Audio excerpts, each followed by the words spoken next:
Kryston have been developing hook links for over 25 years now. They've got a fantastic reputation all over the world for producing specialist hook link materials for us carp anglers. We've come down here to meet some of the team, take a look at their range of products and hopefully pick up some advice that will help you catch more carp.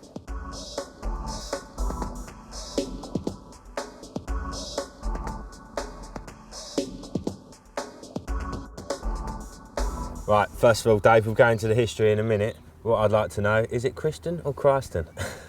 Been asked that question thousands of times, Joe. We call it Kryston. Many people call it Kryston. And the name came from my wife's name, Krystine Chilton. And I chopped it up. And I looked at it, Kryston, it didn't look right. Changed it to the KR, so it's Kryston. But everyone calls it Kryston. Well, I know you've been at it for quite a few years now. Where did it all actually start? Back in the early 80s, there was a revolution of fishing tackle. Many things were changing, but we still had nylon and dacron, and I was convinced that presentation was the key to success.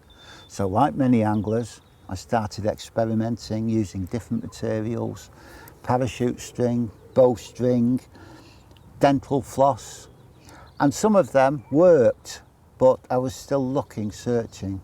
Then I came across a material called Spectra, and basically Spectra has changed the world in carp fishing. It was the pioneer, if you like, of modern day hook links. Brilliant. So that was the multi-strand. Should we have a little look at that?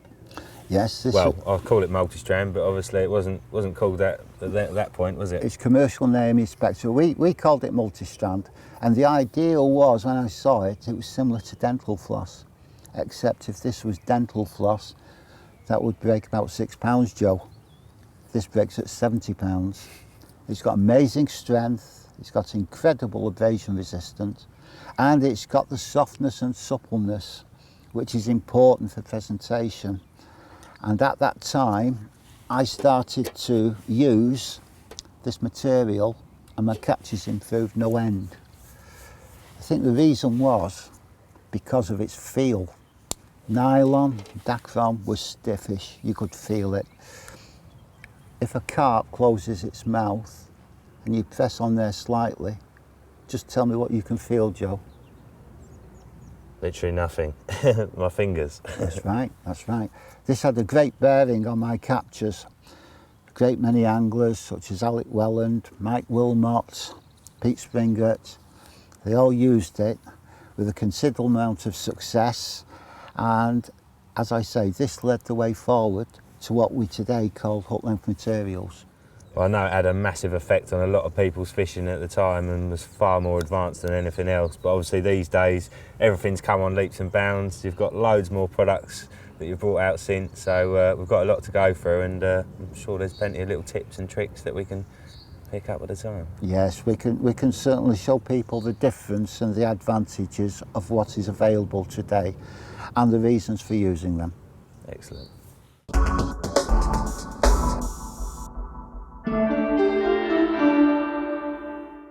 Well, Dave, we talked about the multi-strand. What was the next product you developed, and what were the reasons for actually designing that? Well, as I mentioned before, this became the catalyst for everything we use today, modern hook links.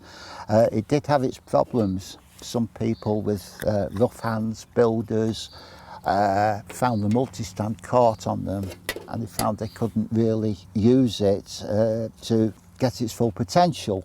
Other anglers were having a field day. They were using it and they were bagging up on it, but they had little tricks. So we had to make it more user-friendly. So what we did, we took the same multi-strand, very simply we had it woven. In my hand now, we've got silkworm, and in 1989, this became the world's first high-strength hook link. And as you can see, it's completely enclosed, it's woven, it's interlaced with a polyester material for balance.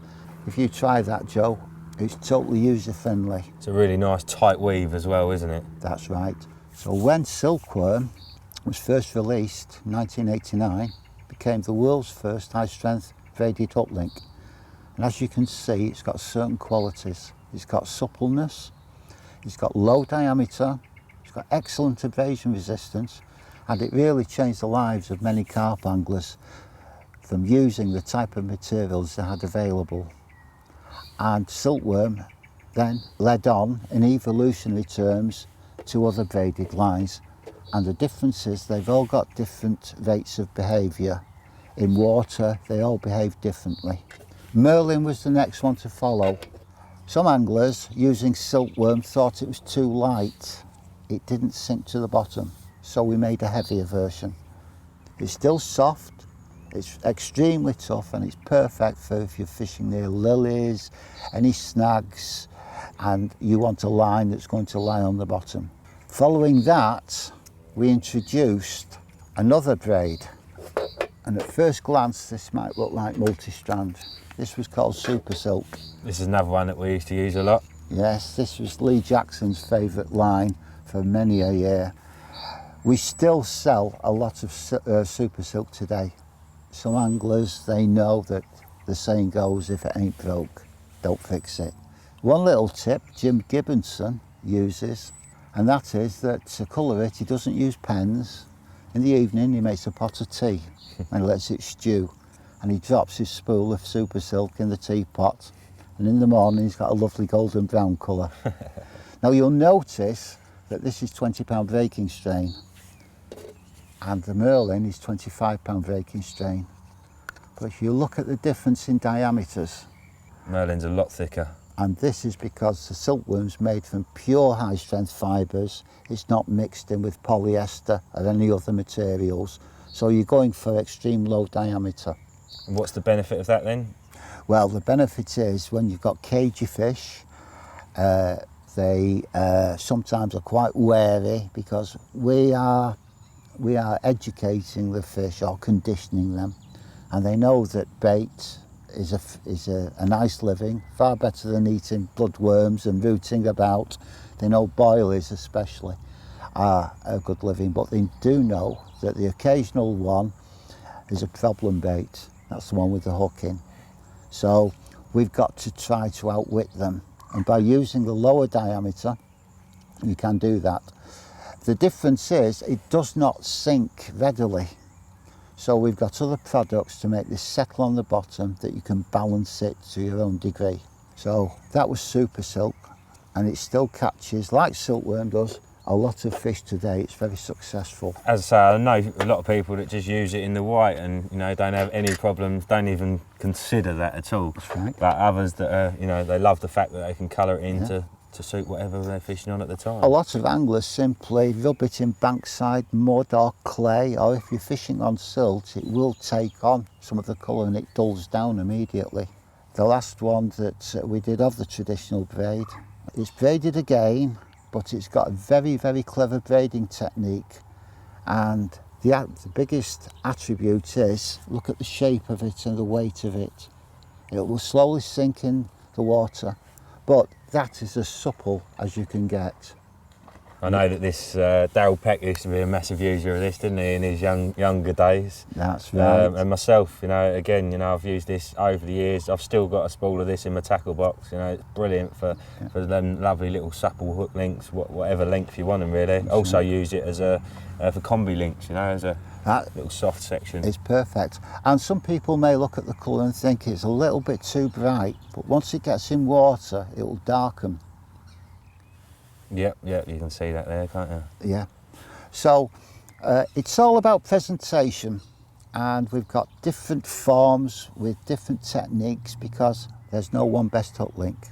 But there's something that you've got to be very aware of, because these are high-tech materials. They've all got their own favourite knot, and some knots that we used to tie can absolutely destroy lines. You can lose as much as 50% of its breaking strain by tying the wrong knot. Use the correct knot for that particular product and you'll get maximum breaking strain. And that's why, Joe, in every spool there's leaflets giving you the strongest knots for that particular line, and also rig tips as well. Tie the wrong knot and you're losing half of the breaking strain. And later on we'll show you how some knots will destroy line and some knots you just can't break the line. So it's important, but we'll come to that a little bit later in the video. Super.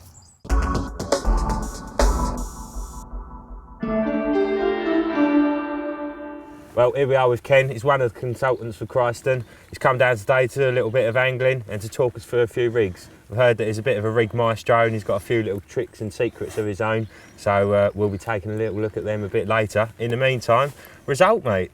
Yeah, absolutely. One of my old faithful rigs that I've adapted for the sink, and probably now the biggest fish caught on the sink.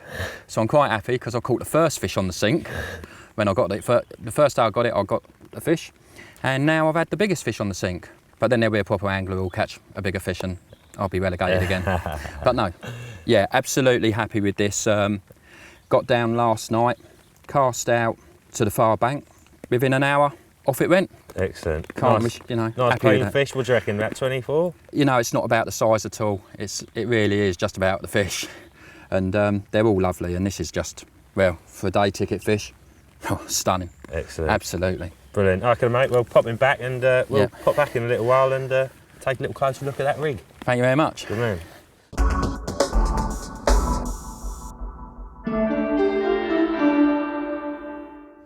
For those of you who don't know, Terry Dempsey is a massively successful angler who's been on the scene absolutely donkey's years. He's caught loads of big fish, so we've come to catch up with him today, find out a little bit about what he does and how he goes about it.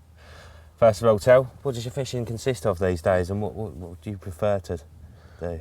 Well, I try and go fishing as much, obviously, as often as I can, which at the minute is sort of pretty much about one night a week. I've got a family, young family, and my wife and that, so I can't stay away for too long.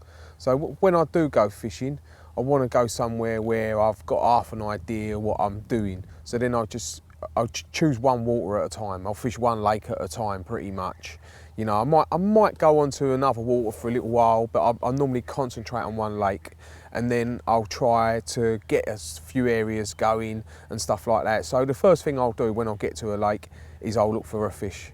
I'll find a fish, and for me, the most important thing of all carp fishing is visual stuff. You know, by walking around the lake, looking for the fish, looking in different areas, looking at spots. Is the water clear? Is the water, you know, what are the cloudier bits and stuff like that? And I'll weigh all this up and I'll look at snags, islands, everything, and weed. And that is really, my eyes is my carp fishing.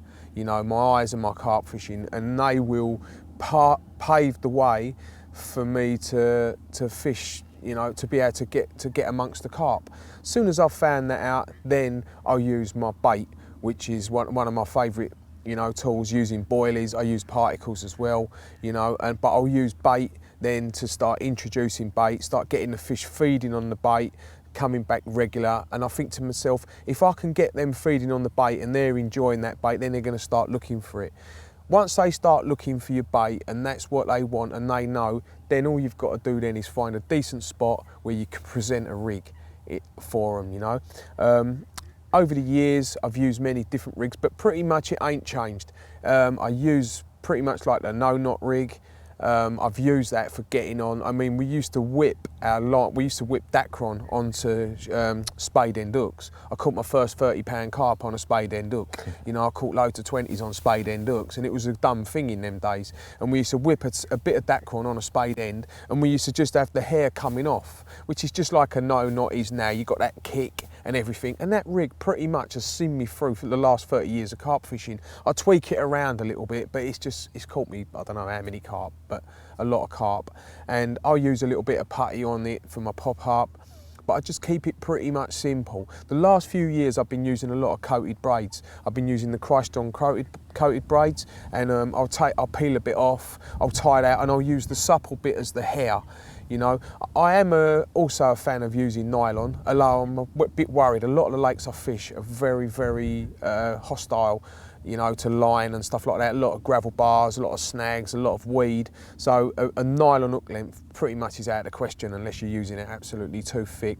But at the minute I've been using like this 30-pound jackal Kryston hook length. Them tough coated braids. Tough coated braid. Come into their own, don't they, in them sort of situations. And also it's a nice soft material as well, so it ain't going to rip the fish to bits. It ain't like it's a sort of razor wire, sort of some of the stuff that I've seen, some of the braids. It's really soft stuff. It ties up really nice. If you put a bit of steam on it, you can steam it and get it sitting nice. Use a bit of heavy metal. That's what I've been using. This year I've been using my Nutcracker boilie on here. on this particular lake. You know, I've had a good run of fish on here using the nutcracker boiler. Been putting plenty of it out, and I've been using little corkboard pop-ups that I've been meshing and tying on, and I've been using a little bit of heavy metal, bit Kryston heavy metal, and I'm just sinking them down. We're not allowed to use leaders, so I can't use lead core or anything like that. All I'm using is straightforward run clip.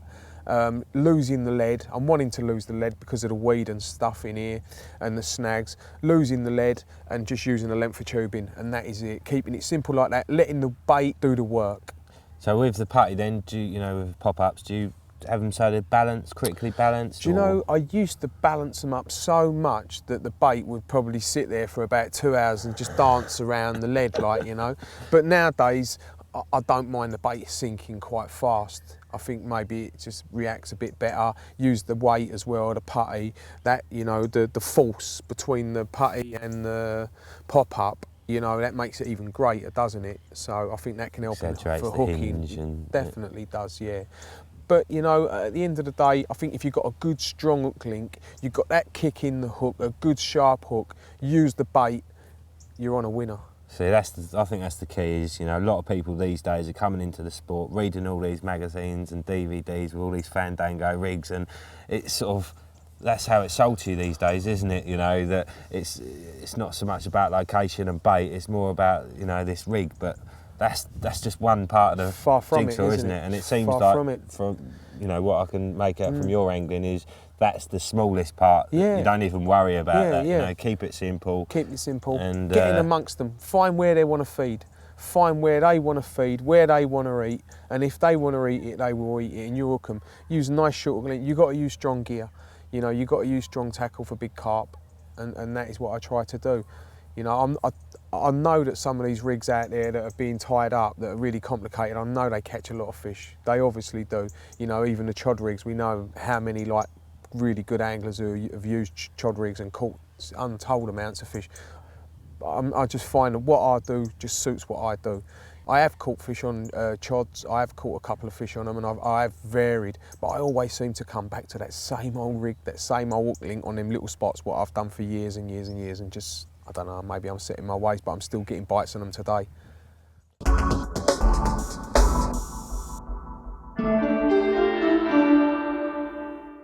Now, I've messed about with all sorts of presentations over the years, Fandango this, Fandango that, and what I quite often end up finding is that I'll end up back on my basic, simple, soft braided rigs.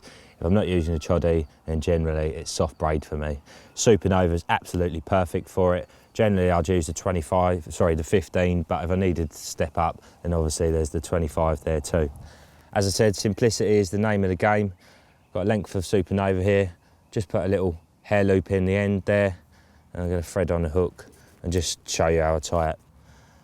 Thread through the front of the eye so the hair's coming out the back. Get your rough sort of length. And then whip round 4 or 5 times. 5. Now pull that hair out of the way and continue whipping round the hook. Another 3 or 4 times. Then trap it in place, hold it tight, and we're just going to thread that through the back of the eye, and that obviously creates the knot, or the no knot as it's known. And basically what that KD style does, it kicks it out at a bit of an angle and obviously drops the hook aggressively. If you're using a slightly balanced bait, I think that helps. If I'm using a bottom bait, I'd just whip further down and have the hair exiting opposite the actual point. Now, as far as length's concerned, if I'm using a PVA bag, which I quite often do, I like to use them very short. And the reason for this is because there's lots of bits and bobs in the PVA bag, so the fish are going to be feeding very tight to the bottom. They're not going to be moving about much, and it's very easy for them to feel that something's wrong and just spit the bait out. With a shorter hook link and a fairly big lead, it's a good way of catching them out and obviously making sure that hook sinks home past the barb. Once it's past the barb, there's very little chance of them being able to shake it out. But also, the little hook link, short hook link, combined with a heavy lead, tends to make them bolt. And once they're bolted, you know they're not going to be sitting there trying to get rid of it. The hook's home, you know you've got a fish on, and you're in action. So with a PVA bag, I'd probably be looking at about sort of 4 inches. I know some people like to go down to 2 inches, but I want enough movement for that bait to be able to actually fly up in their mouth and make sure it can catch hold. If it's too short, there's a chance that it might not be able to. And all I'm going to do with that is the old figure of 8 loop knot. So doubling it up, making a loop, twisting that loop round, trapping it in your fingers, and then threading the original loop back through the twisted loop. A little bit fiddly because I'm trying to show you how to do it. There we go, and you can see that figure of 8 forming perfectly there. Just give that a little bit of moisture before you tighten it up. Oops.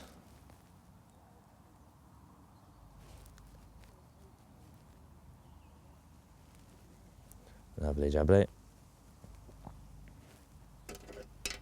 Just chop that off there. Now, as far as bait's concerned, as I quite often use boilies and I like to tip them off with something. Been playing around with the old doppelganger recently. Great thing about this is it's ultra buoyant. There's various different colours of it, and also it's got a bit of scent there too. So I've threaded that doppelganger on the needle there, and I'm just going to thread my boilie on, which I've trimmed the end off slightly. Just gives it a slightly better shape. Personally, I think it's going to help it fly up in the fish's mouth better.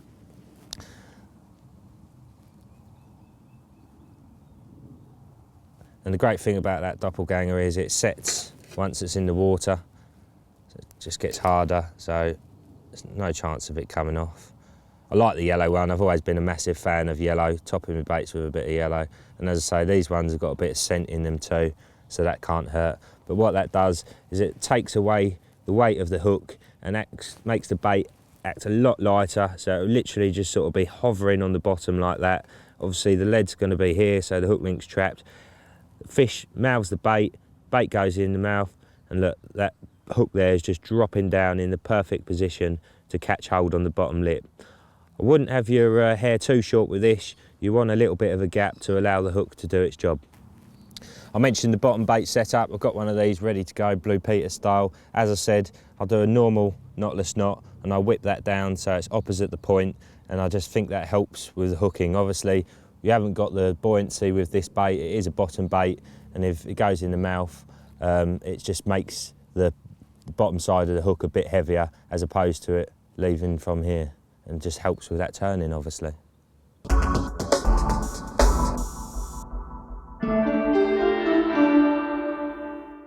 Well, Ken, I know you've been the main man for playing around with different presentations with the sink since it's come out. You got a little rig to show us that you had that fish on earlier? Yeah, I have had, Joe. It's I'd like to say it's really complicated and impress everyone with my rig genius, but unfortunately it really isn't. Straightforward, size 6, outturned hook. Again, a little bit different. Most people, especially on day tickets, they're on 8s or on 10s for some reason, and I think it's because little lakes, people think that you use little baits. So I'm using size 16 pop-ups or size 16 wafters. So yeah, the rig, really, really simple. The sink prototype, a bit of Samson hair braid, a hook ring swivel, and as I said, the size 6 Choddy hook. Through the front, give myself quite a good tag end, and then I go up 11 times. 1, 2, 3, 4, 5, 6, 7, 8, 9, 10, 11. Always count to myself because I was really bad at maths at school, seriously was. Okay, but then what I do is I come down 1, 2, and that stops the strangulation of the knot, especially when you've gone up the shank so many times. It just stops that knot pulling. Just locks it into place. Yeah. Through the back, and that's part 1 of the rig done. Always use a hook ring swivel for every rig that I do. Yeah? Yep, every rig has a hook ring swivel, and when I've finished this rig you'll see how I get the separation. So, tag end through the ring, and then the ring sits there, and then the sink, he says, goes through. Now, one of the things I've noticed about the sink compared to other coated braids is the thinness of the diameter. So to go through the hook eye 2 or 3 times, 4 times, it's not a problem, whereas with other coated braids and other materials, it's a bit tight. Cut off.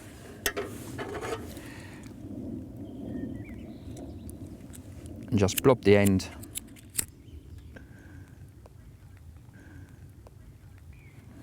and that then holds it in place. So what I've basically created is, to a lot of people, the Choddy D or the D rig. Yep. Then take a Samson hair braid, put that through. Yep. And double it up. Then a cork dust wafter, because I want to offset the weight not only of the hook but actually of the ring swivel.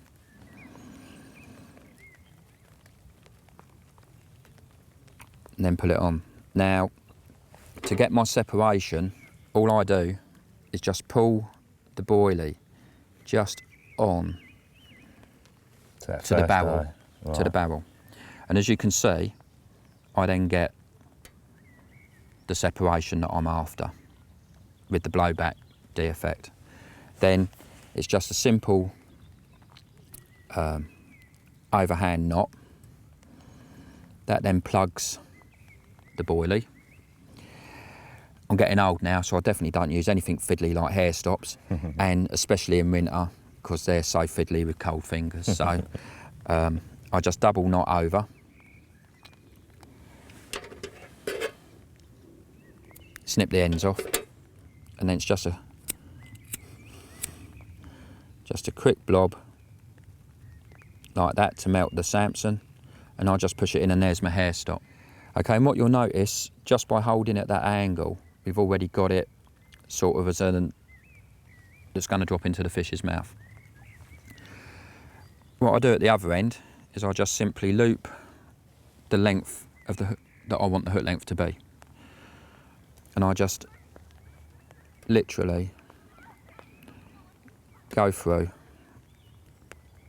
and do an overhand loop, and that, with the strength of the sink, it's not going to go anywhere. No? No.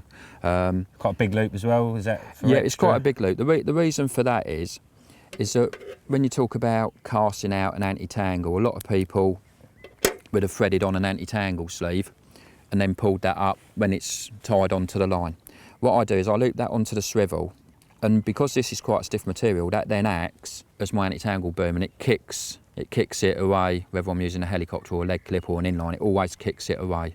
So it just saves me having to put another bit on, because my whole view on things is the less that's there, The better. the better. Absolutely. I hate jingle jangle, really do. And then the other great thing about the sink is, because it is stiff and you see it straight away, it's going into a curve, like you would do with a choddy. Just tease it and play with it for a little bit. Even though it's an offset eye, it turns in. So there's no anti-tangle tubing, nothing needed, no, just an outturned hook. And as you see from the fish that we just caught, it does work. Very simple. And Yeah. is that the length you'd normally use then? Have you got a standard length?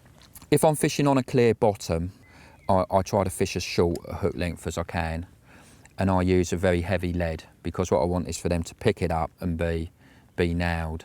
But what I also do is I fish a size 11 swivel inside a lead clip, so that I actually get a running rig as well. So they sort of get nailed, then they try to run off. They got a free running line. Can't use the weight of the lead to shake Absolutely it. not, And also, no. in situations like this, I don't know about you, but I like to use slack lines because most people don't. Absolutely. I mean, you'll come up here at the weekend, everyone casts to the opposite bank, tight lines, or they'll put a line sinker on, and again, you're still fishing primarily a tight line because the ground is undulating.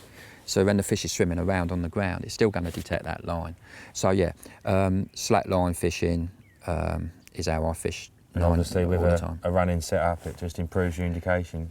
Yeah, absolutely. And every take's an absolute screamer. And this fish, I mean, it wasn't hooked in the bottom lip, it wasn't hooked in the top, it was hooked right inside. Real good deep hook hold. No need to break the coat in or do anything fancy. Just put a little curve in and it's going to turn.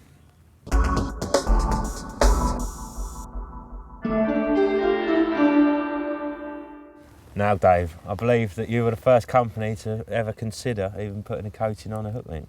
It actually came, like most good things in life, it was a moment of discovery that came around by accident. I went to see one of the companies that braid some of our specialist hook links, and I noticed in one of the waste bins there was a piece of stiff plasticky type material. So being an angler, I picked it up, started playing around with it, found out that I could scrape the coating off, and underneath was some dacron. It was actually tennis racket string. I asked one of the technicians, was it possible to make something similar using one of our existing braided lines? He said, well, why would you want that? You've always said suppleness is the key. I said, well, I've got an idea that if we can have a section of stiff line with a section of supple line, that would make a combi link, and the stiffness would help solve tangling problems. So I'd always had the idea that multi-strand was the way. So I asked him, could they coat the multi-strand, making it user-friendly? And this is what they came up with. And this was the first coated specialist hook link. Remember it well, revolutionary at the time. The line is fairly stiff, but all the problems that people had with multi-strand were solved in an instant. And the idea was, by removing a section of coating, you could have that supple section near the hook, the important part, which is going into the fish's mouth, and the stiff section here, once cast, it wouldn't tangle. And also it helped to push the bait away from the weight, keeping That's it right, straight. that's right. Acted as a cantilever, if you like, forcing, as it settled down, your hook bait was well away from your lead. And what you do, you remove the coating. And a lot of people, they're having big problems with removing coating by using some of these devices, which is basically like a razor blade. I'll show you a little demonstration now of the 50p that I've pinched off you, Joe. I'll give it you back. Take a coin, ideally with a flat side, place the line under the coin, apply pressure and slowly pull. And with a bit of luck in this weather, we've separated the coating, and it's a simple job then to remove it. So what you've got now is the multi-strand that gave you all those problems, and the coating, which is going to prevent tangles away from it. But you can see there's the exposed multi-strand. Yep. And the coating is keeping everything in control, so you've not got the tangling problems that existed with the other. This product here was the world's first coated braided hook link snakebite, and it caught thousands and thousands of fish. Due to the success that we had on snakebite, Joe, we thought that we can make more variations using different coatings, different polymers, really, because not all carp swims are the same. You've got different conditions, waters with lots of snags, which snakebite is perfect for. But for the more delicate type of fishing, standard fishing, smooth bottoms, we brought out the next product, which was the mantis. As soon as we brought it out, it was an immediate success. It's broken 3 world records. Nice. And as you can see, if we compare diameters between the two, the difference is the diameter and also the coatings. The snakebite has got different materials in than the mantis. The difference is more immediate when we remove the coating. You'll find it's a much lower diameter, it's more supple because it's not for extreme fishing. So because of the success of the mantis, and you can get this in different colours as well, green, brown and black for fishing over silt. We brought the mantis out and it was very successful, and I wanted to push it even further, and that led us on to the jackal. As soon as we brought the jackal out, a German chap used it and broke another world record. The coatings are all different, they're different polymers. And one thing that does concern me today is that anglers are removing the coatings by all sorts of means. You can buy devices, some people use wire cutters, and there's a danger of damaging the line. Inside there, that's your only one and connection between you and the fish.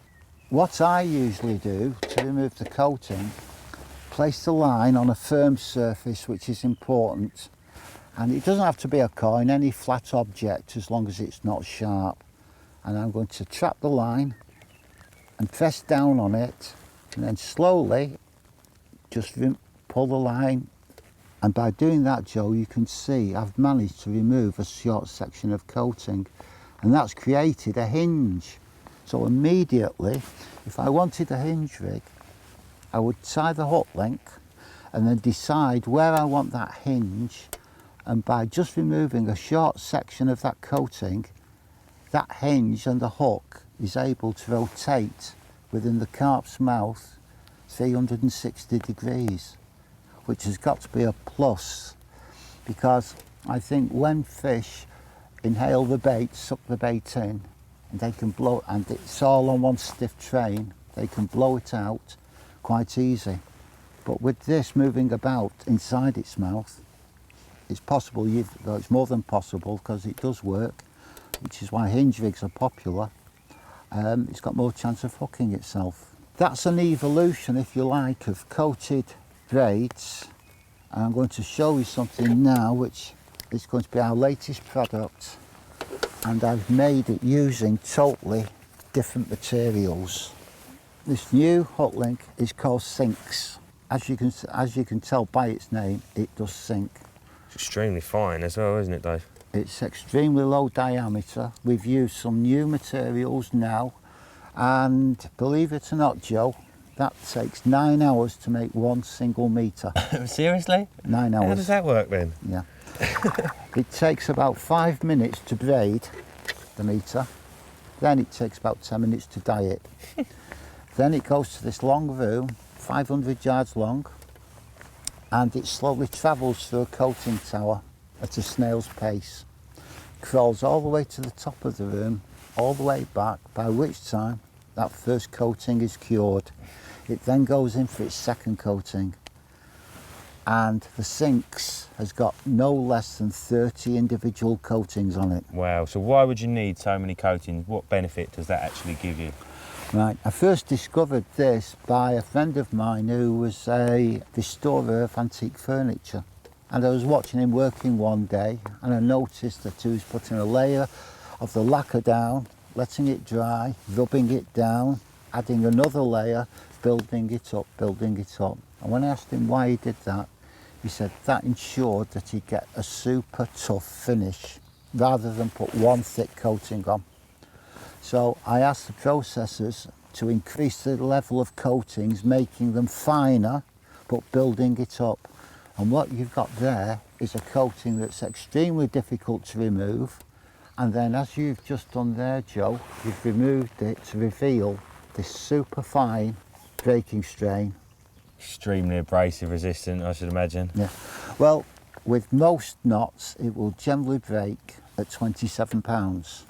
You can see the difference in diameter. But if we remove the coating of the snake bite. So, you know, are all the companies using this process? Would they all have various layers of coating on them? No. A great many of the companies are working, dare I say it, on price. And to put one coating, one thick coating on, Joe, it's a lot more, it's a lot cheaper than having multiple coatings. And that is why on some of the coated braids you can buy from some companies, the coatings, you can remove them with your finger. Yeah. And that's no protection whatsoever. Or you tie a knot and the coating spits and then you've got a hinge there. That's right. Now you can see the difference between the two there. The sad thing about the sinks is because of the long processing time, it's going to be in great demand. We've already got many inquiries, but we can only make so much at that speed. And to make it faster, to make more of it, we can put less coatings on, but we don't want to do that. We don't want to compromise it because it really is a wonderful product. It looks great, and I'm definitely going to look forward to playing around with this in the next couple of days. Yes, yes.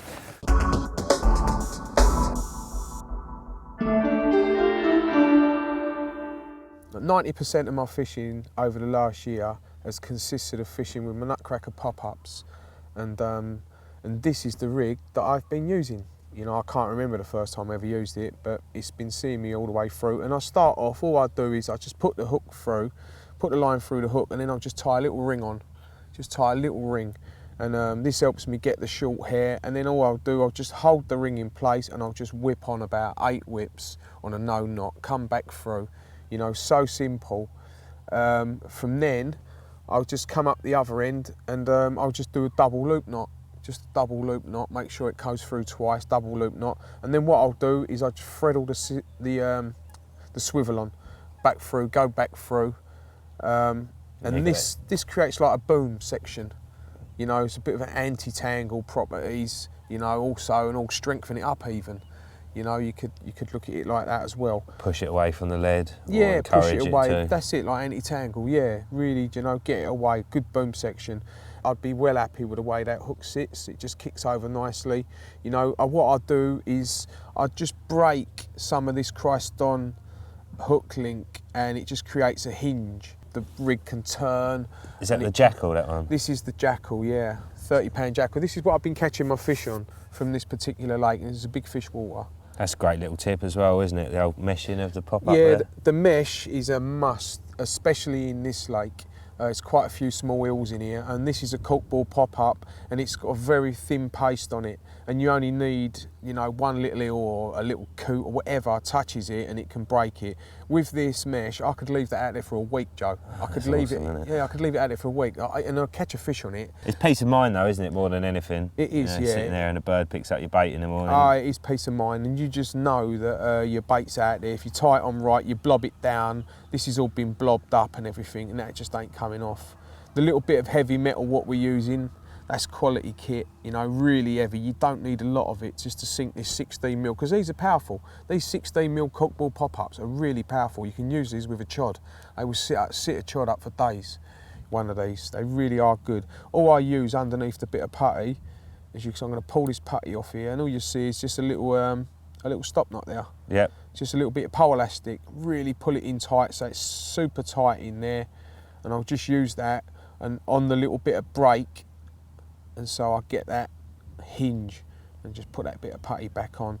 But yeah, sharp hook. One thing to do though, what I'm going to remind everybody who uses this mesh, these tights meshing, brilliant method, but the hook can get caught, you know, into the mesh. Right. On the cast, if it's really windy, or you know, you get a bit of a dodgy cast, you know, if there's a bit of a jolt or something. Some people do, you know, cast not as smooth as others, and so I just put a bit of foam on the hook. Simple enough. Just a bit of foam on the hook, and that will stop that. And what'll happen is the like the gravity of the pop-up pulling against the weight, there's no way that'll tangle, you know. But the thing to do is to keep this pretty short, the hair, but it's got a lot of movement, that bait. You can see the amount of movement that's got. You know, and that's one thing I like about this rig. A lot of the D rigs, they've got movement, but you look at the movement that this hooker's got, this rig, that's got a massive big movement there. So, you know, I think that's one of the reasons why this works so well. And how about actual rig length? Do you keep that standard? I do. Yeah, in here I've been fishing over silkweed. You know, if I'm fishing over loads of bait and I'm fishing a bottom bait, sometimes I just use this rig with a bottom bait. I take the putty off and I'll just use it, say, I suppose all in all, anything between 4 to 8 inches, my rig I can play around with. Sometimes as short as 4, sometimes as long as 8. Do you find yourself, if you're fishing over smaller baits, you go shorter or just cleaner bottoms? Yeah, I do, yeah. If I'm cleaner bottoms, I shorten them right down a lot. And also with a small baits as well, because I think like when you're particle fishing especially, the fish move really close to the bottom, and with a boilie fishing it's a little bit different. They do move about more, you can use a longer. At times I've used 2-foot hook links for boilie fishing. I used to use it a lot. 2-foot hook links. Because you're fishing over weed or just? In silty lakes, clear lakes as well, just 2-foot hook links. In the old days, it was we used to cast out, never used to pull back or even feel for a drop. And what you used to want is it was like a confidence rig. Your boilie would come down and land next to your lead, and you'd have a big coil of hook link there, and it was a confidence. The fish could move it around. You know. I suppose also with a coil there, if they suck it, it's just going to fly back in their mouth. Oh yeah, some of the hook holds we used to get were brilliant. But no, it's something that's not done nowadays. But I'm sure that in the right circumstances could tear places apart. Long hook links, don't see it nowadays, do you? Definitely.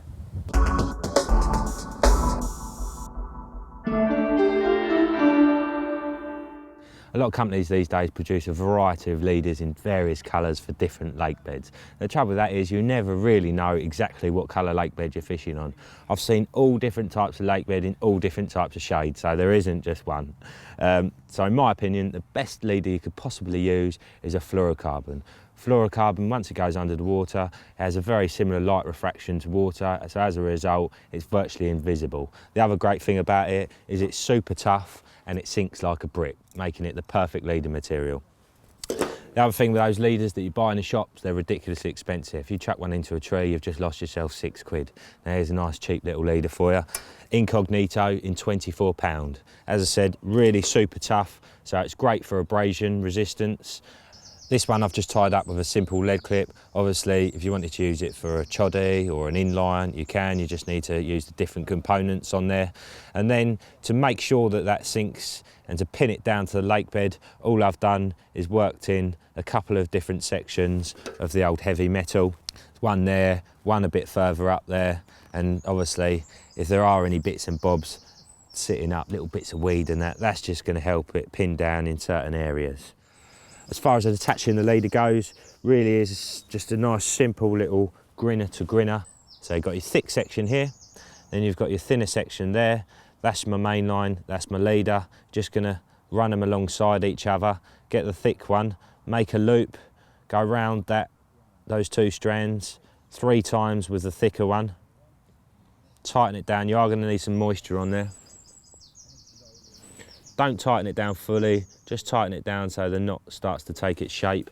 Then, taking the thinner end, we're going to repeat the process, but this time we're going to put 4 turns in there.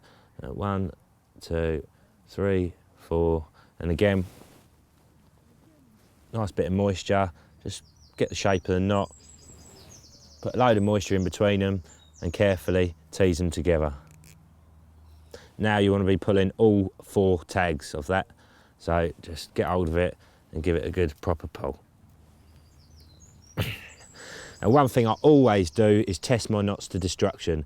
Even exactly the same knot, you know, you can tie it sometimes and it'll be nowhere near as strong as it was when you've tied it exactly the same another time. So take the 2 ends, not worrying about the tags this time, and I'm going to give that a proper pull. I've got it wrapped around my hands there, and there's a very short amount of space there, so there's no stretch in the line.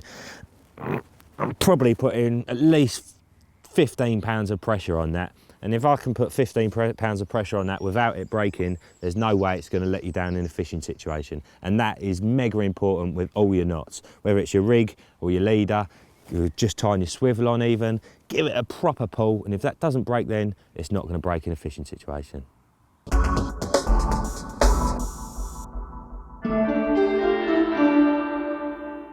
Well, Ken, I believe you've got another little tip for us for pressured lakes. Absolutely, yeah. This is the conventional lead clip setup that many anglers use, typically with a size 8 ring swivel going in. Jammed in there. Jammed in, locked in with the pin even. And what I think is that the fish, they see this every day, all day long, and they come along, they pick up the bait, they back off, they feel that resistance, they're then using the lead, they're shaking their heads, and a lot of times the anglers will experience like beep beep, and when they strike there's nothing there because I think the fish has dropped the bait entirely because of the system. So just by replacing the size 8 ring swivel with a size 11 ring swivel, when the fish backs off, you'll get a running lead effect. That one gives us a much better indication because we're going to pick up the indication straight away. And secondly, they can't use the lead so effectively then to drop the bait. So just by changing the ring swivel, you know, you can improve your chances by a good 10-20% possibly, you know. And the other great thing about this is, obviously, you know, I use sort of running in lines a lot, same sort of principle, is that you can get away with fishing very slack lines and then still have good indication. Absolutely, absolutely. I mean, it works with inlines. I use a 4 ounce inline on in the margin sometimes, and the fish, you know, there's no resistance, and then when they eventually bolt, you know, they can't use that lead at all. You can improve your results, and sometimes it's little things that make the difference.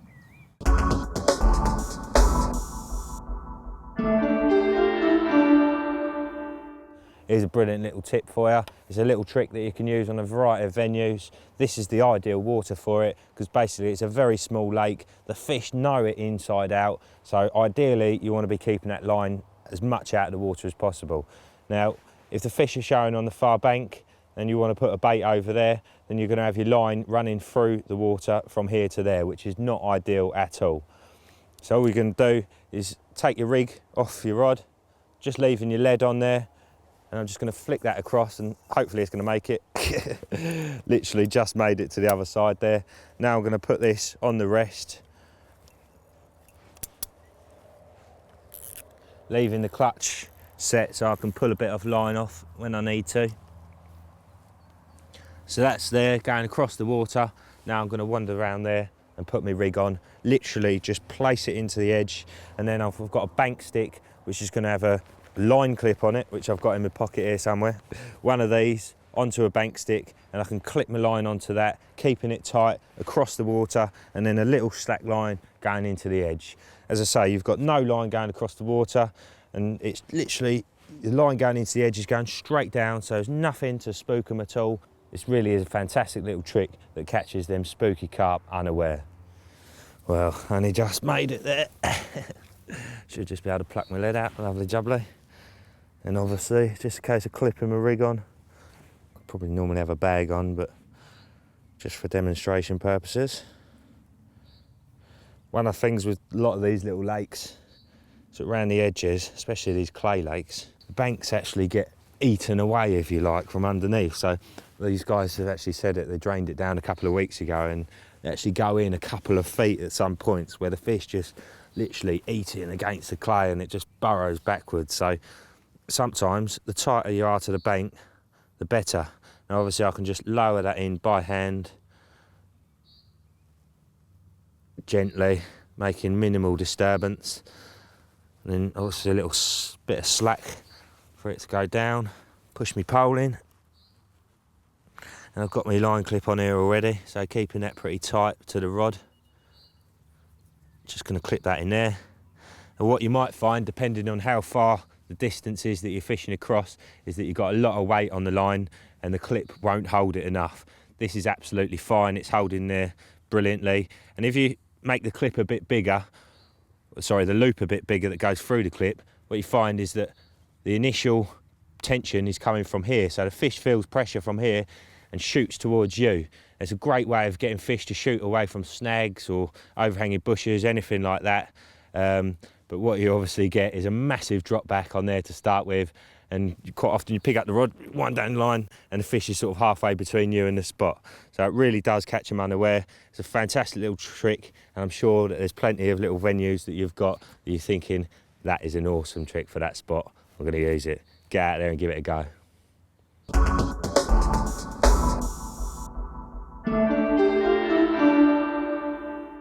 A lot of times people ask me what do I use, slack lines or tight lines?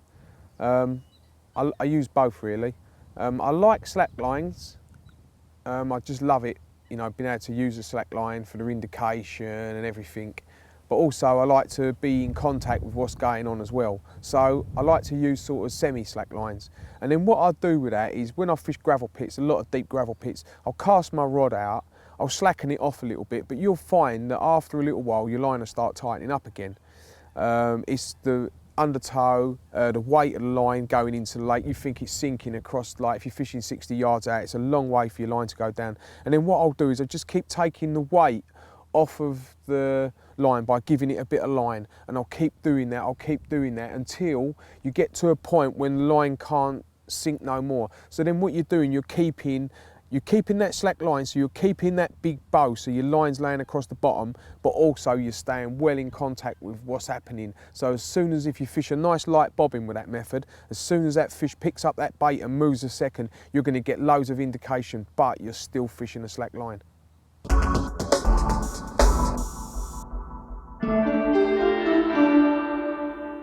Well, Dave, Bogey, probably one of the most underrated products that's ever been available in the carp fishing scene. One of them that most people probably just walk by in the shop because they haven't got a clue what it does. Rather unique though, isn't it? It is unique. It's a very special product. It's actually a glue, Joe, that never sets, and it can do amazing things with particles.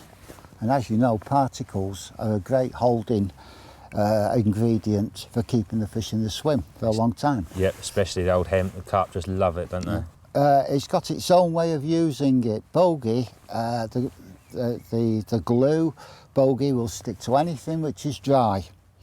And if I was to plunge a dry finger into the material, it's going to be stuck. So pull that off for me, please, Joe. There you go. What do you do with Bogey to stop getting stuck? First of all, wet your finger. It won't stick to anything which is wet.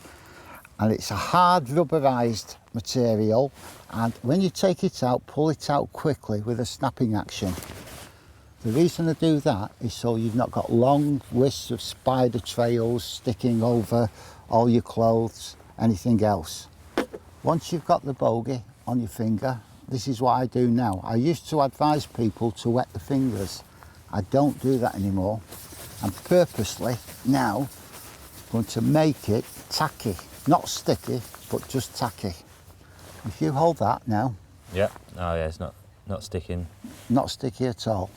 So, we want to stick dry seeds to it.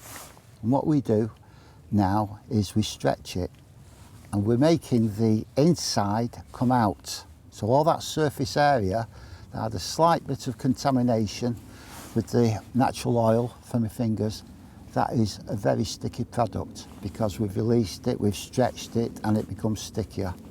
And all we do is simply drop it into the dry seed. And immediately you can see what's happening. It's sticking to it on contact. So let's take it out, dip it into the seed, squeeze the seed onto it,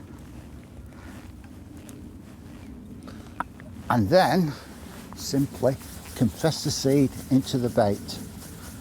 And there you've got your hemp seed bait that tiny fish, little fish, can't remove. I've said it before, I'll say it again, you know, there's not often that carp will actually see a hemp hook bait, and they absolutely love the stuff. So that, somewhere they haven't seen it, is going to be a massive edge, isn't it? That's right. And obviously you don't need to make it that big, you can make them nice and small. I know you've got another little trick, in fact, haven't you, that you've been playing around with lately? That's right. We'll take the same piece of Bogey, and this is what we call party blend. It's a mixture of birdseed. Wet your finger, stick it into the Bogey and snap a piece out quickly. I'm going to do the same thing, Joe, now by making it less sticky. So there we go, it's tacky again. Now what we're going to do now is we want to put this on a bare hook, not on a hair, just on a bare hook. Because it's just tacky and manageable, I'm going to make myself a worm. Now that worm's not going to catch fish, Joe, but what we're going to do with this worm will catch fish. I've got a long shanked hook here, and I'm going to just place the Bogey towards the end of the hook. I'm going to stretch it, which is releasing its stickiness, and I'm going to whip it along the shank, just like you would with a spade end hook. And when I get to the end, I'm going to snap it off quickly, remove the excess, put that Bogey back in the pot. We're going to drop this into the birdseed mix, and you can see immediately what's happening. Look at that. Now, think about Bogey. Once I've made these baits, if I leave them standing for about 20 minutes, 30 minutes, that will be solid, hard. And again, that is just an edge in itself, isn't it? You know, Yeah. you've got a small pile of particles on the hook. It's all as one. You haven't got a hair with the bait coming off it. The fish comes in, they mouth that. There's a nice big hook there. They're going to get nailed, aren't they? Yeah. And let's say we dropped a portion of this into the swim, all these thousands of seeds. That's going to retain the fish in the swim.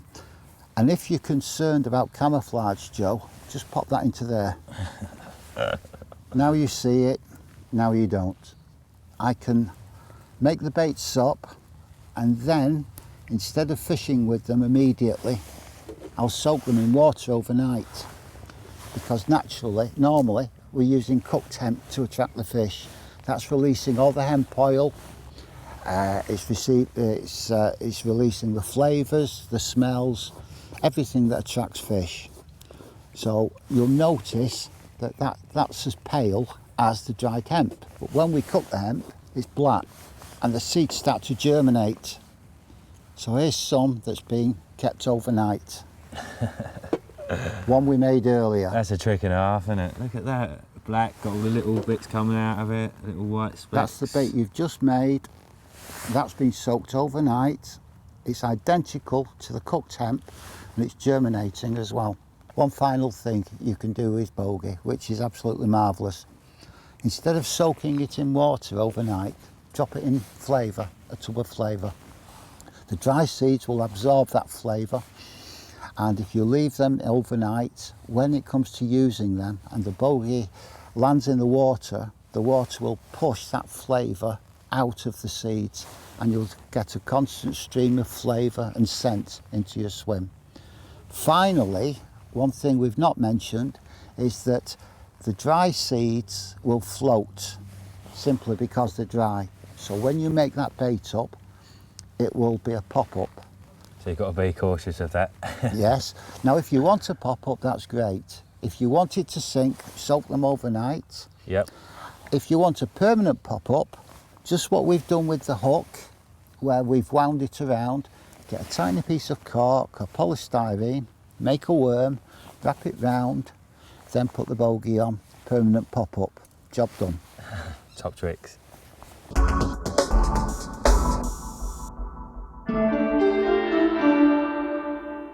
Nice little rig tip for you. A lot of people like to use a little bit of blowback tubing on the shank of their hook. Now, to get that on there in the first place, what most people do is thread it onto their hook link, and then they've got to try and thread their hook through that piece of tubing whilst it's on that soft braided hook link, and it is very tricky when you've got a soft braid. So what I do, very simple, take your bit of tubing, however long you want it, then get yourself a needle with a little gate on it, thread that onto the needle, and then they get a bit wider as you go down. So then take your hook point and thread it through the tubing whilst it's on the actual needle, obviously keeping the needle, the point of the hook flush with the needle, and then pop that through the other end. And as you can see, that's on the hook. Then all you need to do is get your gate, close that up on the needle, and pull the whole thing through the tubing. And that is on there without any problems of going through the braid. Ridiculously simple, and a nice little trick that I'm sure you can use.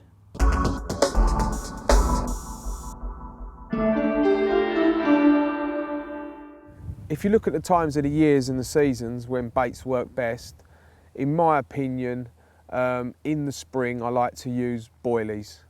Boilies in the spring I don't think you can beat. You know, the fish want a meal without having to exert too much energy. They haven't been awake long, and a boilie's perfect, and I do really well. When it comes to particles, I love fishing particles, using particles, but I would say that is much more of a summer method once it warms up. Even though I've done really well on certain lakes in particles sort of in December and stuff like that, but they're normally the quite overstocked lakes. But on sort of normal stock and sort of understocked lakes, I'd say your particles want to come out when it's really hot, and you can mix them with the boilies.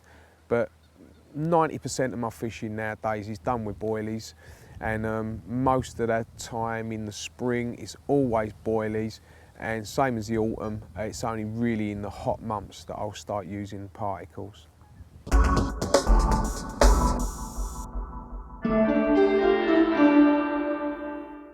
Well, Ken, I think everyone's got their own little adaptations to their chod rig. You've got a couple of interesting ones there. Do you want to talk us through it? This came about because a few of the day ticket waters that I visit have a wall where you have to fish a drop-off lead system, such as a lead clip. They've also got bans on like lead core. So the way I fish is mainly chod based because of the quickness, setting up late at night in the dark or the dusk. I want to be fishing straight away. So I was a little bit hindered by the walls on certain lakes. So I sort of went away and sort of thought about it and thought how I could get over it. So quite simply, the easiest way of getting over it was to create a drop-off lead system. So unlike the other chod rigs where you'll just have a single piece of line, I create an overhand figure of 8 loop. I then put the bead over there just to stop it. I then come down where I've got the boom shocker. I then have the line coming out, going into a swivel, so it is your typical inline drop-off system, but of course without the hook length coming out the end. So that allowed me to start with to fish the naked chod on a day ticket water that had the drop-off lead wall. I think the doubled up section as well is quite important, isn't it? Yeah. It's something I've always worried about. It's never, I'm not even going to say it because I'm tempt fate, no I will. Yeah. It's never been a problem yet, but it's one of the things that you can foresee being a problem. And this bit is really a byproduct of the initial problem that I had to solve, which was to be able to fish it. And the byproduct was that this gave me a stop knot to put my chod onto to cast over. When I'm playing the fish on the chod, however, the bead slides over and the hook length goes down. And what we're now effectively doing is playing the fish on 2 bits of fluoro. So the incognito fluorocarbon that I'm using here is 18 pound. So effectively now when I'm playing the fish, I'm playing it on 36 pound. So in effect, I'm nearly getting back up to my 45 pound lead core. So I'm sort of like feeling really happy about it. And you're quite right. The one thing that really worries me about the naked chod is that you're putting all that pressure onto one bit of line. The whole reason people started to use lead core was because the helicopter on the line used to cut through the line. So really, when we talk about the naked chod, we're really talking about the original helicopter of like 2 decades ago. So it's weird how things move on and how things get so easily forgotten. So yeah. The main difference being that the lines are a bit better these days. Yeah, absolutely. I mean, this sinks like a stone. And all I do is I decide how long I want my chod to be able to run. And then I just do a leader knot there and just, again, pull the bead on. You decide that length? If I'm fishing over a clear bottom, then I'm fishing about 3 foot. If I'm fishing over quite a sort of like diverse bottom with reed and all that, then I might go up to sort of 5 foot. I don't really go over 5 foot because if I'm casting, of course I've got that knot with the bead. Why do you want it so far away from your lead then? I mean, personally, I have them quite close to the lead, but everyone's different. Yeah, that's interesting. When I'm fishing the venue that I'm fishing now, we're casting to the opposite bank. Most anglers would have a lead clip or an inline lead setup. They cast over, when the lead lands about 3 inches away from the reeds, an almighty manly cheer goes, "Way!" Because like, look how close I was to the reeds. To me, if you're 3 inches from the reeds and you've got the 8-inch hook length, where's that 8-inch hook length kicking off to? It's kicking off into the reeds. And how many times when you've landed close to the reeds have you reeled in the morning and you've got the reed stem on your hook? So by placing that about 6 inches away from the lead, if my lead lands 1 inch from the reeds, I don't let off a manly war, but I go, good, because I know that my hook bait is now 6 inches from the reeds. It's not the usual sort of thinking behind using a chod. The usual thinking behind using a chod is that you're fishing over reed or over choddy material. Yeah. But I'm actually fishing to the reeds, but I don't want my hook length to go into the reeds. And the same if you're fishing up against an island, you're then keeping that. The other reason that I like to fish it away from the from the lead and have it sort of coming back is again because I want no resistance there. So when the fish picks it up, I want absolutely no resistance to the lead. I don't want it to feel the lead.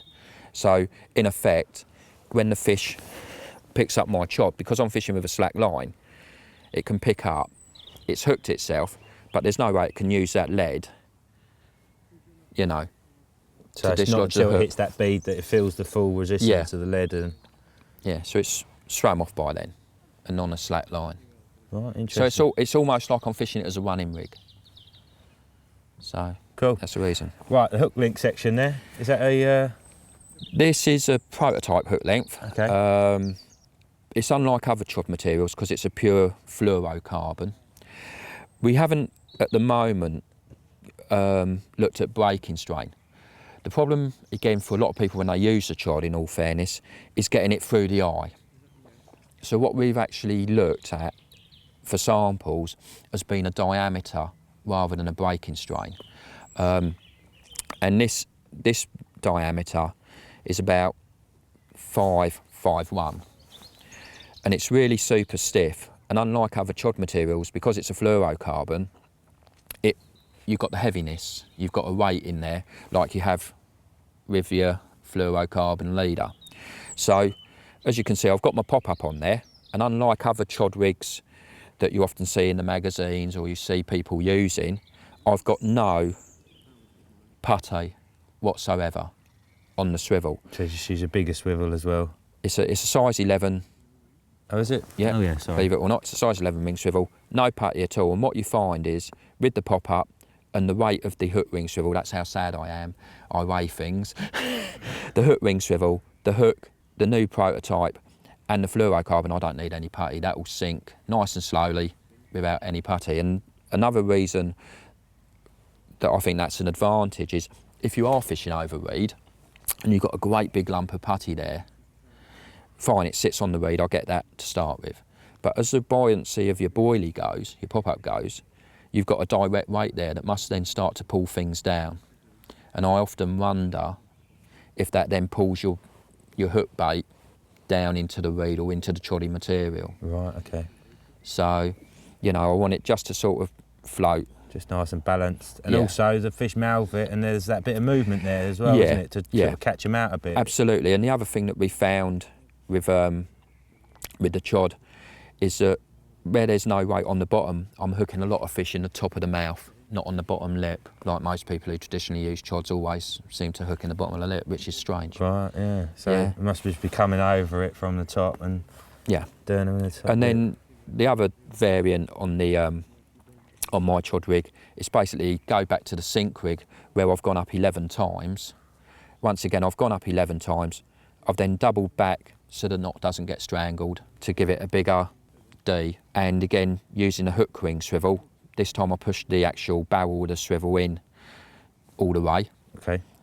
I'm still getting a good separation and I'm getting a good blowback style when the fish mouths the bait and it's not pulling. You see it's going down. Too bad. Everyone's got a version of a version of a version, and this is my version, so yeah.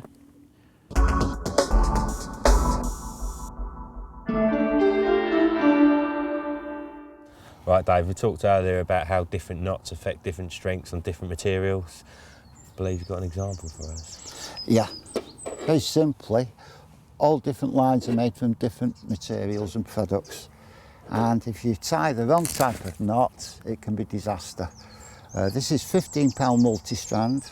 There's 60 fibres in it that break at 4 ounces, and I've tied a 4-turn tuck blood knot, and this should break at 15 pounds. That wasn't 15 pounds, was it? No. A lot of people think the line snapped, but it didn't snap, Joe. What the line has done, if we look at this, you can see here, the line's actually cut itself on itself. There's the break. Yep. It's a strangulation knot with braided lines. The 4-turn blood knot can be used very, very successfully with fluorocarbon. It's a different material. But that's an example of using the wrong knot with the wrong line, and it's going to cost you fish. Okay, so what knot would you be using with that material? Right, well, for braided lines, there's two types of knots. Let's put that out of the way. One that's used, it was used by Richard Walker. It's called the grinner knot. Quite a few people know this, but there's two ways of tying it. There's an easy way and a difficult, not difficult, but normal way. There's the eye of the hook. And we've got some rope here as well to tie it.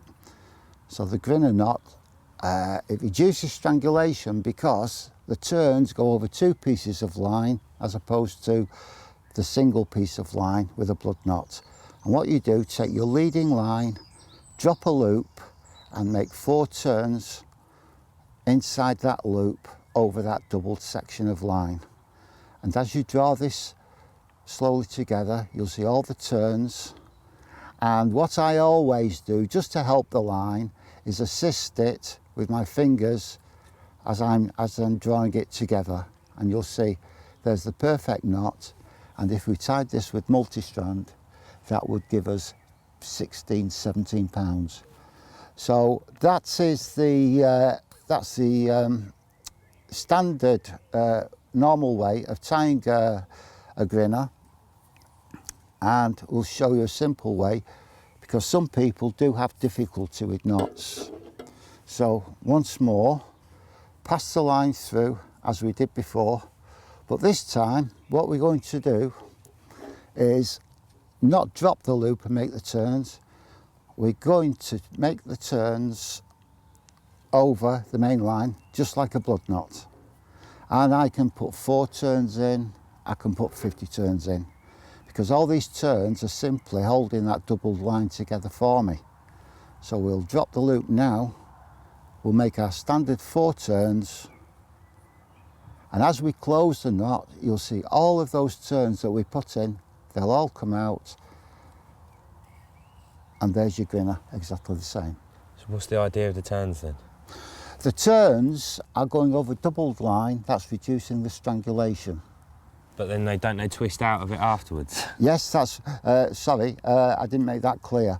What's happening is, all those turns that we put in, and you can put 100 if you wish so, as you're drawing that knot close to the hook, all of those turns travel through and come out. So you've got exactly the same grinner knot, but 2 ways of tying it. Right, Dave, we'll use loops for our fishing for various things. I do myself, I put them on the end of my hook links a lot of the time when I'm clipping my rigs on and off. Use them to attach little ring swivels, you know, and using sort of hinge stiff rigs, etc. Yeah. Quite often use the figure of 8 loop knot. Yeah. Haven't really had any problems with it in the past, apart from once, but we won't go into that. I believe you've got a much stronger knot for the job. Yeah, this is particularly suited to fluorocarbon. This knot's got no name, by the way. It's one I devised from an existing knot that was far more complicated. Take your fluorocarbon and drop it and form a single granny knot. Okay. You'll notice, Joe, the lines coming from the back out to the front. Yep.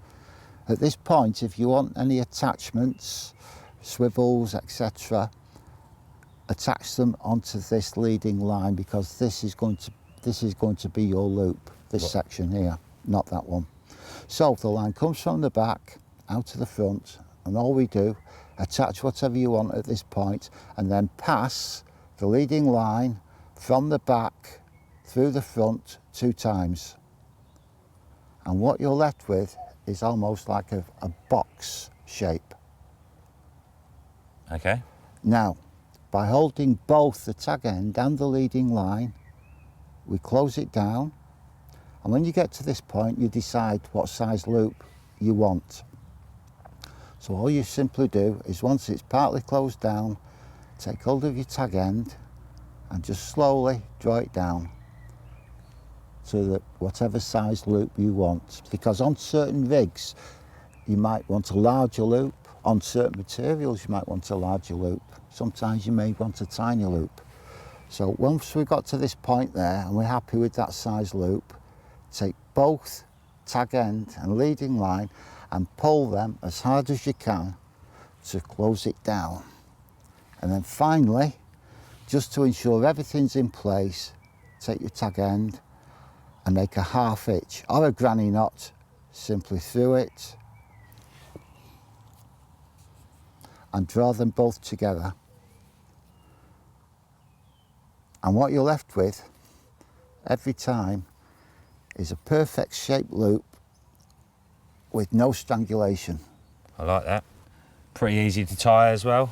I'll definitely be having a little play around with that one. Any particular materials it works better with or that you shouldn't be using it with? I use it because I use fluorocarbon a lot, and some knots, you know how we've just seen how the multi-strand does not like a blood knot, but it loves a grinner knot. With fluorocarbon it's the opposite. It loves a 4-turn blood knot and it hates a grinner knot. So this loop here, because lots of anglers use stiff rigs, things like that, it's a perfect loop for the job. Superb.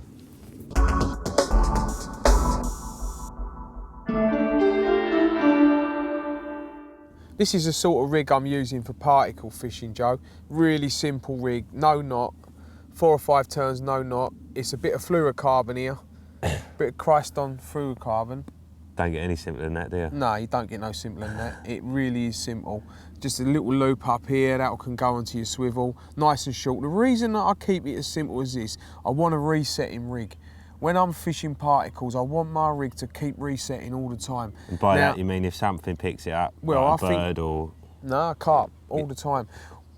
What it is, when you're particle fishing, the aim of the small seed fishing is to pin the fish to the bottom using your bait, yeah? That keeps the fish down there. The longer you keep them down there, the more chance they've got of sucking in your hook bait and then getting hooked and you've got a fish. But what they do, I believe, is loads of the time your rig's getting blown out. It's getting sucked in and blown out loads of times. It could happen, I don't know how many times, but a fair few amount of times. With any rig, can't it? Any rig. I've sat there and watched fish feeding on my emp or whatever when I'm particle fishing for 6-7 hours at a time, absolutely going mental on it, fizzing up, rolling, crashing, and then they do the off. So they definitely are getting away with it. So I definitely want a rig that keeps resetting. So every time it's blown out, it just sits the same again. It sits the same again. It sits the same again. Keeps, eventually one of them's going to go bang, and that rig does that. So 18-pound incognito, not too long. You know, Yeah, short hook. Yeah. I mean, I'd put, if I was particle fishing, I'd put a bit of corn on there, a bit of plastic corn, or maybe a small boilie with a bit of plastic corn, or 2 tiger nuts. I mean, you're not allowed to use tiger nuts a lot of places. This place we're fishing, you're not allowed to use tiger nuts, but on another water, that's the sort of bait I'd use. And I think the other thing is, I know that other anglers who've done really well on fluorocarbon hook links in clear waters in daytime, that's made a huge amount of difference for them. So I don't know about you, but... I mean, you could hardly see that now, can you? No. Laying across your hand. You really have to know what you're doing. At the end of the day, you're going to put that down there, and them carp ain't going to see that, no way. So I wouldn't worry about that at all. That wouldn't worry about that at all. What I'd worry about is the angle of the hook, nice sharp hook. This is a beak point hook. The reason I'd use a beak point hook is fishing for big fish. I don't want to hook pull nothing. A little beak point hook helps a little bit, and also there's a lot of gravel out here as well, and that rig as well is going to be spat out so many times. There's so much gravel in this lake that I think you've got a little bit longer, your hook will last a bit longer with one of those. But that's the sort of particle, just simple, bog standard, using the bait to catch the fish. Really, that's what you're doing. You're using the bait, and the rig just plays its part easily.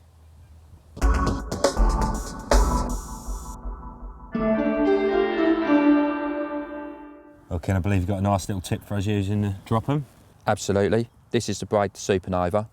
The thing that makes Supernova different to all the other braids in our range and all the braids out there is that the fleck actually goes linear rather than a cross weave, which you find with almost every other braid. Also, with it being linear, it makes it a lot stronger than other braids. And when you're fishing over reed, it sort of takes on, and it gets damp, it takes on the appearance of reed. And also, it is the most supple of all the braids that we've got. Yeah, it's so undetectable, isn't it? Yeah, and it's almost flat, so you know, it's almost like the multi-strand in essence. You know, it's really smooth and nice. So what I'm going to show you now is basically how we can make a combi rig with one of our sister products, which is a drop-'em, and it's a sister product to the heavy metal, so it's got tungsten impregnated into it. Bring it down to where we'd want the hinge and wrap it round onto the line, like so. But we don't leave it there. What we do is we pull it down, and can you see it now coating the line? Totally different colour, isn't it? Totally different colour straight away. And what we're actually doing now is embedding this actually into the braid. So what we're doing is a combi rig in reverse. And we just pull that down. And once we've got a couple of coatings on there, you just pull it and smooth it down. And if you can feel that, Yeah, it's still quite smooth. It's still very thin, still very good diameter. All the coating. But if you notice now, we have lost a little bit of that suppleness. But what we've done is we've created a hook length, and of course that then aids, if we're casting, to the anti-tangle property of the braid as well. So, yep. And the sinking factor. Like a stone, absolutely. And you know, it's not just for using for, you know, creating them sort of combi rigs, is it? You can use it absolutely. on any type of soft braid whatsoever, and rub it into any section you like, and just to ensure it's pinned down. Yeah, and absolutely. And you can just sort of rub it into like just a little bit to give it an emphasis. And what I do, just to finish off, is where the swivel end is, I just rub that a few more times. So you've got a couple of inches there that's got a thicker coating on. So if you then, again, just have a quick look, it's a bit stiffer there. Yeah. Going a little bit supple, and then of course we've got that all important supple hinge at the end. Job done, really. Top tip. Thank you. Another fantastic use for the drop-'em, just to help pin down your hook link, is to just add a couple of tiny little mouse drop-ins to it.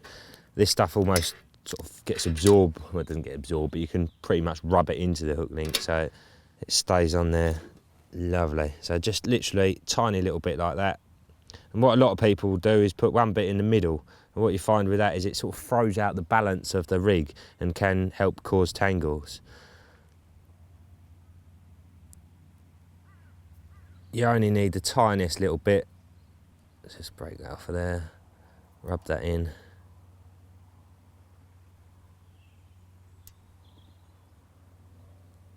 So I've got a little bit there, and then another one a bit further up.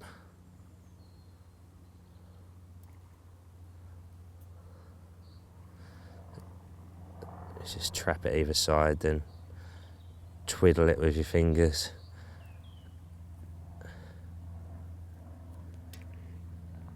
And that will stop you getting a loop in the middle. It'll just pin it down nicely, keeps it out of the way. Another good tip with these soft braids is not to pull back unless you've got a bag on there. And one of the great things with these soft braids is it settles down, you know, you get a little bit of a loop there. And now a lot of people don't like that, but this can be a massive edge on pressured fisheries where a lot of people are using sort of a semi-stiff rig, a combi link or a strip-coated braid, and they're just having it, you know, that sort of section that's pretty stiff and then a small amount of movement for the hook to do its work. There's only a small amount of movement for that bait when it's sat out tight against the lead. So if the fish comes up to it and mouths it from here, it's not going to be able to get it. This one here can really trick them up because they come down, they mouth that bait, and because there's a good couple of inches there just folded over itself, that can fly up in the mouth and really catch them unaware.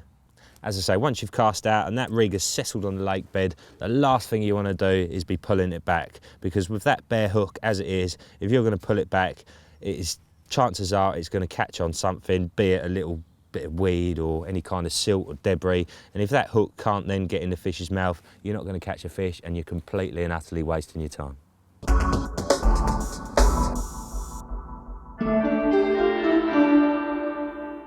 Right then, Dave, the heavy metal product was very close to your heart. Oh, it certainly is. It's a product we're very, very proud of. We manufacture it ourselves, so we know exactly what goes into it. And we know it's different from a lot of the other tungsten putties on the market. I'll be honest with you, I can back that up totally. Recently I was using one of the other ones, and basically it's cast into an island at sort of 90 yards. It's a bit of a tricky cast. Quite often take 4 or 5 casts, and often the putty was actually coming off on the impact. I'm constantly winding in, casting out, or I'd try and remould it back on, and where it got wet, it just wouldn't remould. It would end up sort of getting softer in your hands and end up falling off, Yeah. And I rang you up and I, Dave, you've got to send me. But yeah, I just find it far superior to anything else because it sort of sets itself, doesn't it? You can play with it, you can make it into whatever shape you want, you can use whatever size of it you want, and yeah. We take a great deal of care when we manufacture it. For technical point, 98% of it is pure tungsten. Actually 6 micron tungsten. If you put 2 pieces of 6 micron tungsten on the palm of your hand, you wouldn't see them, you'd need a microscope. And that's what gives it its weight and its density.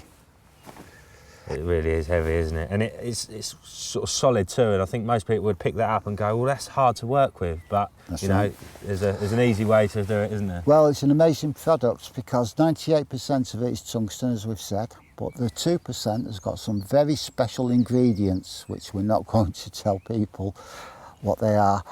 As you can see, that is solid. Now, what I'm going to do is take a chunk off it, much larger than I intend using. The reason I've taken a larger piece off is to work it.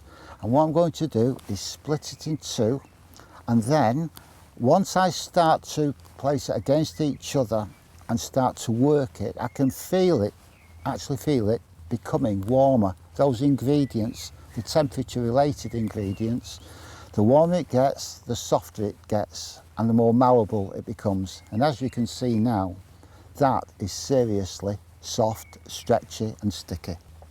When we've actually put it on the line for our rig, just dip it into water for, I don't know, 20 seconds, and that will revert to the original state of being hard. You've got to release the adhesives, and that is by friction, and you can see now how soft and sticky and stretchy it becomes.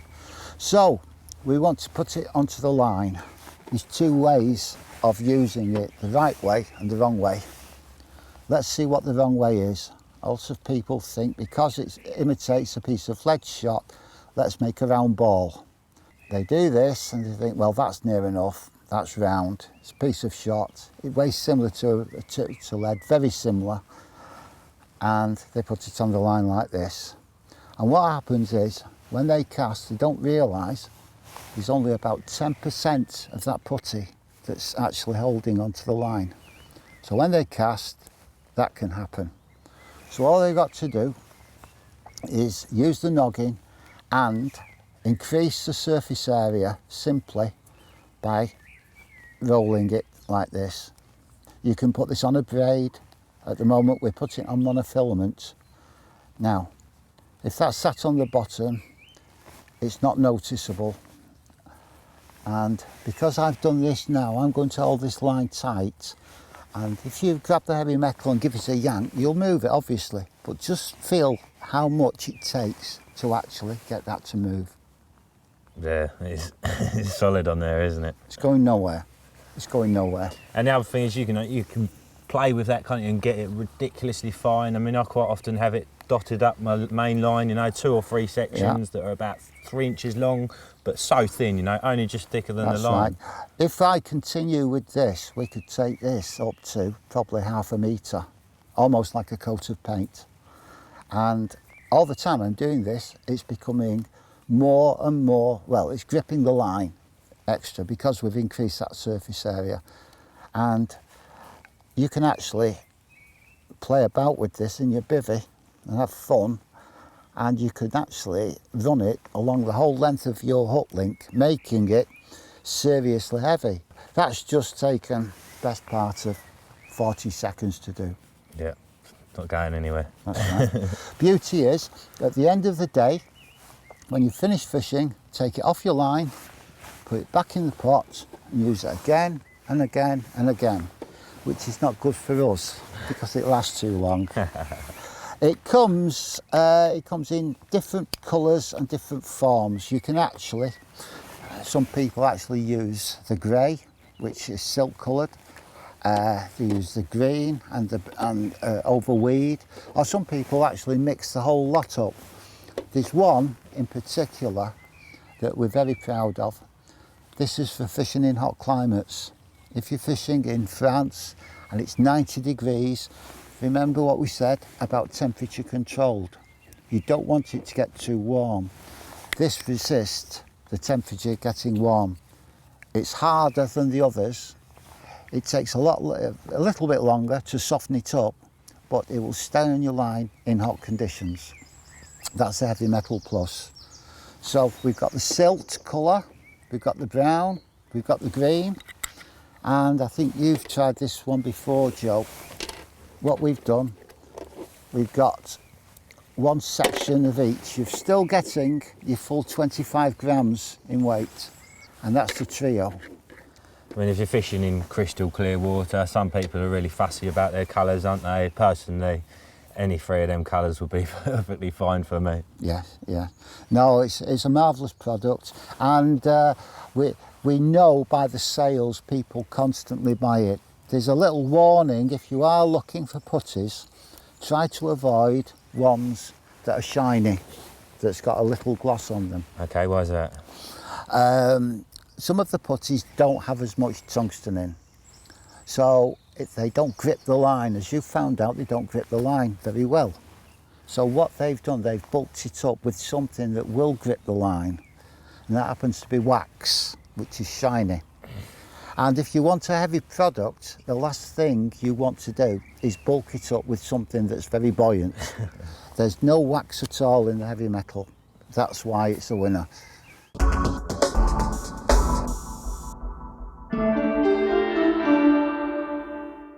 It is an absolutely unique product for you with tons of uses. It's called the Doppelganger, very different one, this one. It's basically like a paste, if you like, or a putty, which has got real food ingredients in there, so it's giving off real food signals. There's 4 in the range. First of all, the real oily hemp. This is actually infused with a NutriBait's garlic oil, so it's got a lovely garlicky scent to it, and you can also smell the hemp in there too. Fantastic for fishing over little sort of spod mixes, if you like. You know, you can make real little, nice, neat little hook baits out of it, whatever shape you want. The next one is the Real Meal Halibut, which is a fantastic colour. If you're using surface baits, how much like a dog biscuit is that? And you can thread them on the hair, you can mould them around the hook, you know, so there's endless amounts of presentations that you can make with this stuff.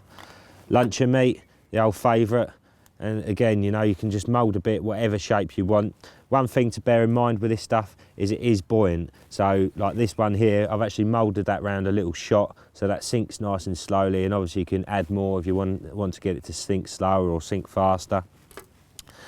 The last one is the sweet corn one, and this has actually got NutriBait sweet Kajauza in it as well, so again, a lovely sweet fruity scent to it, nice and bright, fantastic, even if you're just topping off your baits. You know, obviously a lot of people top their baits with rubber corn, which has got no scent to it whatsoever. This has got food signals coming off it. You've got the colour there. Obviously, if you wanted something nice and bright, you've got that. Or if you wanted something nice and dark, you know, wrap a little bit of that up, and if you top it with that, it will almost look like a sort of snail sitting on top of your boilie, if you like. As I said, it's a fantastic product, loads and loads of uses. If you're one of them sort of thinking anglers who likes to mess around with different presentations and different ideas, then you're going to absolutely love this stuff.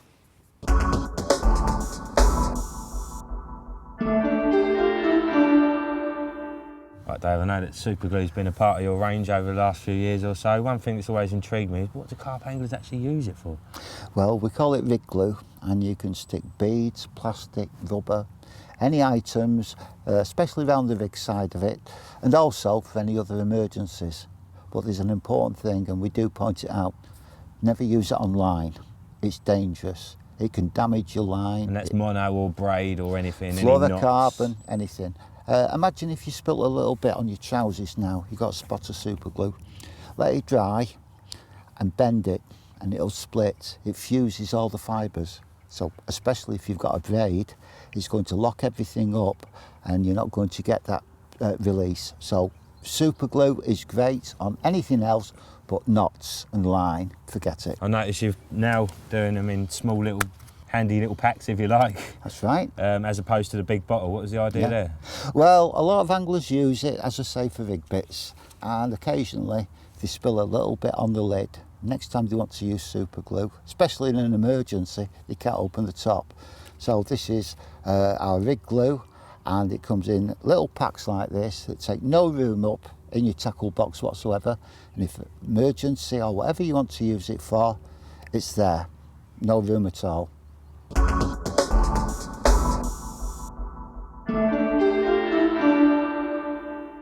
Right, the rig with a million names, the uni rig, the John Mack rig, the multi rig. Mick Kavanagh rig. That's it, it's very much in vogue at the moment. It's been in a lot of the magazines, and I know it's something you've been using a fair bit. Yep, absolutely. I've been using it whilst trialling the sink, and unlike other people, I use it for bottom bait fishing. Basically, I just tie the loop at this end and make it a lot longer than most people. Most people would have the loop just there, put the hinge in and they have their pop up. But I tie a much longer loop. And again, as I mentioned yesterday with the sink, you can really work with the sink and put a curve into it. I suppose the fact that you've got a double layer there helps, doesn't it? Makes it even stiffer. So it's almost chodish, as one of my friends who's educated in English grammar tells me. Chodish. Chodish. And I've just split a bit back to make the hinge. I've looped it again because of the anti-tangle to kick it away from the lead clip.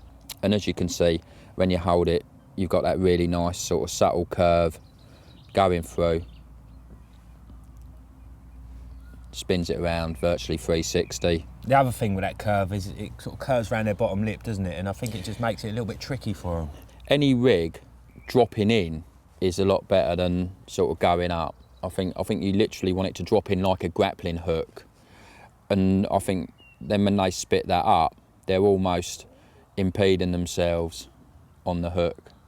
So they're blowing that bait out, but Yeah. it's actually The pulling hooks- the hook in. Yeah, Still. and that's almost acting as a sort of like hammer motion to sort of just initially do it. And then when they back off, you know, the hook is well in. And again, with the outturned eye, I feel that you get, you know, a better hooking arrangement. And that's a rig that you can use on all sort of lake beds and... Absolutely, any sort of lake bed. And of course, just with the addition of a bit of heavy metal on the bottom there, you know, you suddenly turning it into a pop-up rig with a curve, so we're almost getting to a rivy pool type setup, or very nicely as a bottom bait rig.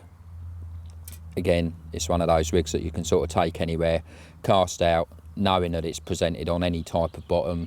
You know, if it's a choddy type bottom, silty bottom, a little bit of putty, fish it as a pop-up. If you're fishing on a flat bottom like we are here, again, just fish it as a bottom bait.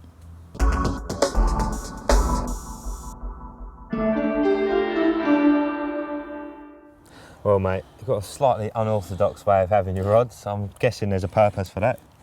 Absolutely, yeah. Again, it's a small water, sees pressure all the time.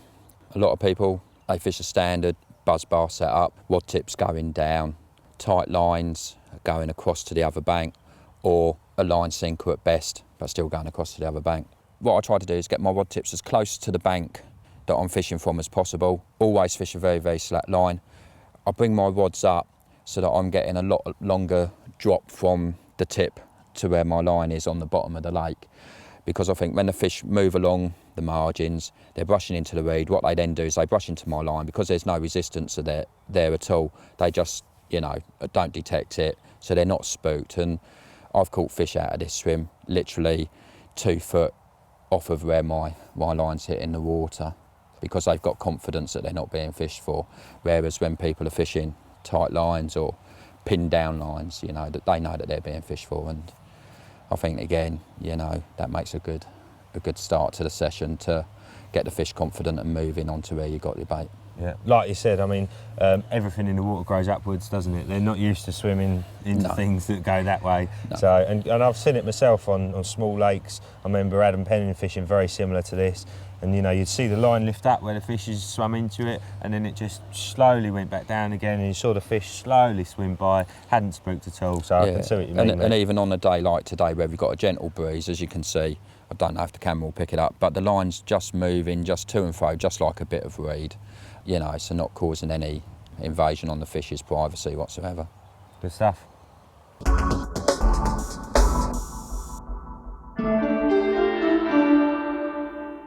Right, Dave, this has got to be the only product other than rods and reels that is going to help you get extra yards on your cast.